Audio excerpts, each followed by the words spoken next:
students to pack their bags and go back to their home country. There will be a mass deportation from Canada. That means there will be a lot of students who will be deported from Canada soon. I have seen that there are so many updates on social media and there are so many articles and videos about the same, which proves that this will be going to happen soon, that a mass number of students will be deported from Canada. Please watch the video in case you have the capacity to get to know the truth for the same and will be able to face the actual reality and the truth. So as per all these articles and updates, it has been told and stated that students who are on work permit in Canada will not be getting any further work permit extensions. So in such a condition, students have to look out for various options such as looking for a visitor visa, applying for asylum or some other way with the help of which they can stick around in Canada for more time. So in this video, we will find out to what extent this is true, and in case this is true, then going forward in the coming days, the students who will not be getting extension, work permit extension, or the new students who will be coming to Canada on a study permit, what will be their future in Canada? Will their future will be in dark? Hello friends, welcome back to my channel Pawan Speaks Canada. I hope everybody is doing well. So I will be discussing all these details with all the facts and figures to justify everything that I tell you in this video. So please watch the video till the end, and before that, in case you have not subscribed to my channel, please subscribe, because on this channel I keep on sharing such informative video from time to time. The entire situation has been raised because of the latest announcement by the immigration minister that there will not be any further extension for postgraduate work permit, as the extension was already been given in the past 2 times to them during the COVID. The students were hoping an extension, but it did not happen. And just because of this, now we have a lot of students who are not meeting their PR eligibility points, and they will not be able to apply for permanent residency. And just because of that, they have to move back to their home country. So I will be sharing 4 major reasons with you so that you'll be able to understand and decide to what extent it is possible that in case students do not get a work permit extension, they will be deported or will be asked to move to their home country. But let me also tell you one more thing, that this work permit extension rule has come post 2020 only. Before that, students was never used to get an extension in their work permit, but still they were getting permanent residency in Canada. So I will share 4 reasons with you, with the help of which you will be able to decide whether it is possible or not. So the first thing that I wanted to tell you is that students are the backbone of Canada, and they're very important for the education industry in Canada, because the education industry is very big in Canada and generates more than 25 billion of revenue over here. And this amount itself is a very big amount, as education industry is the 3rd largest industry in Canada to generate revenue. So looking at this aspect, Canada will never want that they should harm this industry under any circumstances.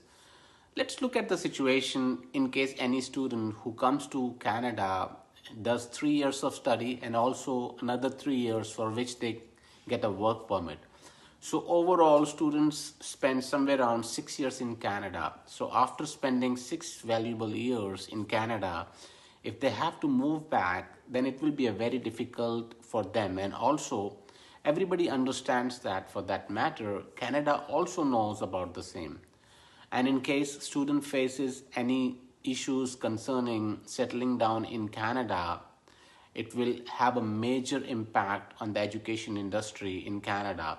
And this will create a lot of negativity about Canada, that Canada is inviting students into their country and also giving them work permit to them. They spend somewhere around 6 to 7 years in Canada, and once they are about to settle in Canada, they've been asked to leave. So this will have a very big negative impact on Canada's 25 billion education industry. So Canada is not that stupid to leave and let this country go without any good reason. So they will surely be giving some, other pathways to students or some other ways out so that it can help students to get settled in Canada. Also, Canada is in favor of giving easy PR as well. But in case it happens, it will be a major impact on their 25 billion industry. So students who are planning to come to Canada can take this as an example that Canada cannot afford to lose a business of 25 billion. So that was the first factor. Now let's talk about a major important thing, that is the home country of the students who visit Canada for studies. So in this bucket, we have four major countries such as India, Philippines, Nigeria, and China. So these are the four major countries from where Canada receives maximum number of students. And we also know that in case students are coming from these countries, they are not only coming for studies, but they look forward for better future in Canada, such as getting a permanent residency or settling down in Canada. I must also tell you one thing, in case students are only looking to study, in that case they have better options in other countries such as UK and US, and these two countries are very well known throughout the world for good studies. So it is quite natural, in case any student prefers to go for studies only, then their first choice will be UK and United States. So the students from these developing countries move to Canada because their main objective is not only to study, but they also want to get PR and get opportunities to settle down in Canada so they can make their bright future for themselves. And just because of this bright future, students want to come to Canada. And in case there are no such opportunities to get settled in Canada and make future, then the students from other countries would not prefer to come to Canada. The third reason is that for quite some time in the past, from the Canadian government and the IRCC, this has been a major concern that most of the universities or colleges are completely relying on fees that they get from international students only. And in case they have to run their institutions or colleges, the fees that they get from international students plays a very vital role, because the federal funding which is being given to public colleges or university is very less. They get very less funding from government, and because of that only, most of the colleges have to be dependent on fees from international students, and with the help of that only they can run their college or university. I would like to share an example over here with regards to substantiate this about this is about a university in Canada. So during the COVID times, the enrollment in that university was impacted badly, and because of that the university had to file a bankruptcy. But with the grace of God, the university survived and it is still running in Canada. We have so many universities and colleges which are completely dependent on international student fees.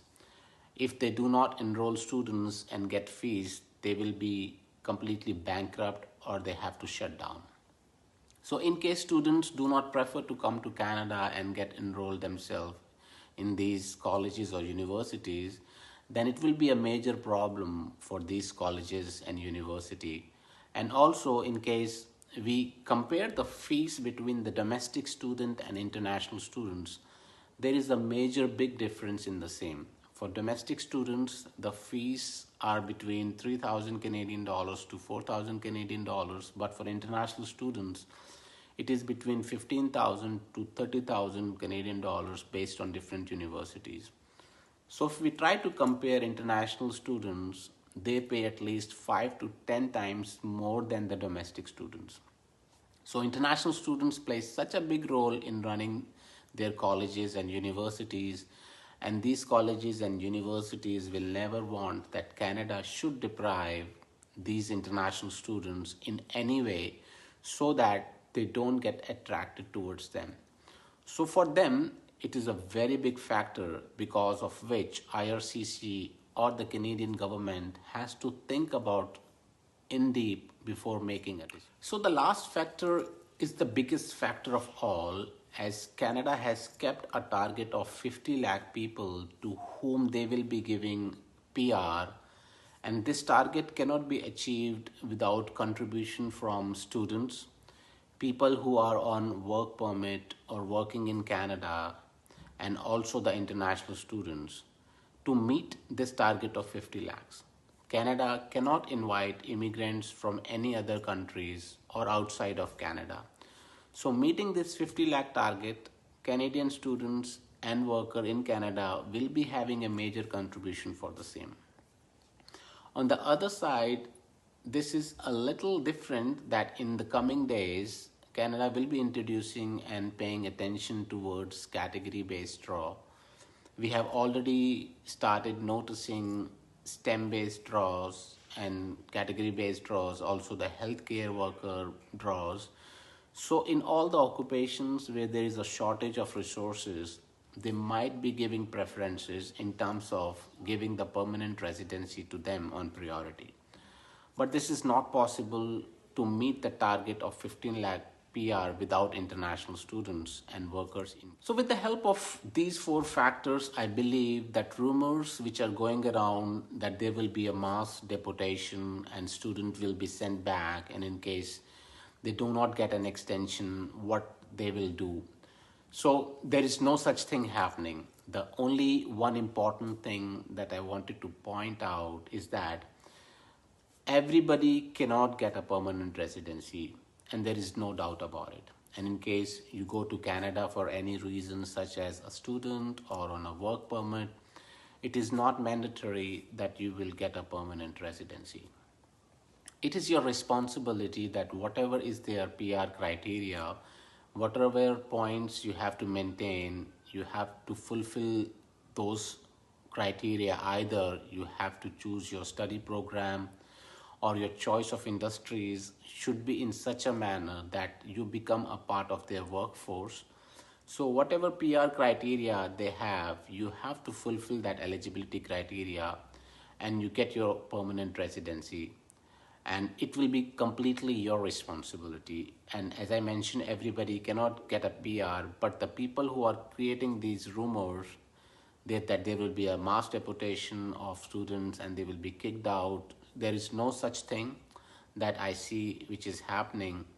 I'm not trying to promote any country, but the facts are facts, and whatever I have shared with you, you can authenticate and you can also check and you can refer it to Google. Share the video with the maximum number of people, because after looking at all such things, there is a panic among students, and I believe the students should have a true knowledge about everything.